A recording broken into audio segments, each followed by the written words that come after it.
ভারত বনাম পাকিস্তান ম্যাচ ফ্রিতে দেখবেন কিভাবে? ষষ্ঠ দিন এশিয়া কাপ ফাইনাল।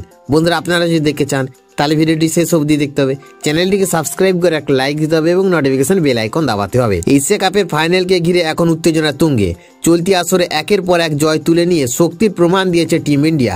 সবশেষে সুপার ফোরে শ্রীলঙ্কাকে হারিয়ে সূর্যকুমার যাদবের নেতৃত্বাধীন ভারত নিশ্চিত করেছে ফাইনালের টিকিট। আগামী রবিবার অর্থাৎ 28শে সেপ্টেম্বর দুর্গা অষ্টমীর দিন দুবাইয়ের আন্তর্জাতিক স্টেডিয়ামে পাকিস্তানের মুখোমুখি হবে ভারত।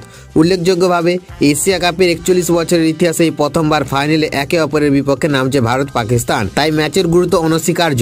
ভারতীয় সময় রাত 8টার থেকে শুরু হবে খেলা এবং টস হবে সন্ধ্যা 7:30টায়। এবার প্রশ্ন হচ্ছে, কোথায় দেখা যাবে এই হাই ভোল্টেজ ম্যাচ? এশিয়া কাপের সম্প্রচারের তথ্য রয়েছে সোনি নেটওয়ার্কের হাতে, ফলে টিভিতে সোনি স্পোর্টস চ্যানেলে সরাসরি দেখা যাবে এই ম্যাচটি। এছাড়া সোনি লিভ অ্যাপে সাবস্ক্রিপশন নিয়ে ম্যাচ উপভোগ করা যাবে। প্যান কোড ও জিও টিভিতে পাওয়া যাবে সরাসরি সম্প্রচার। তবে একেবারে বিনামূল্যে দেখতে চাইলে ভরসা রাখতে হবে ডিডি স্পোর্টস চ্যানেলের ওপর, কারণ এশিয়া কাপের প্রতিটি ম্যাচ বিনামূল্যে সম্প্রচার করেছে এই চ্যানেল। পাশাপাশি আগের ভারত বনাম ওমান ম্যাচের মতোই সোনি লিভ ফাইনাল ম্যাচটি সবার জন্য ফ্রি করে দিতে পারে বলে ধারণা করা হচ্ছে। তাই ম্যাচের দিন সোনি লিভ অ্যাপেও নজর রাখতে ভুলবেন না।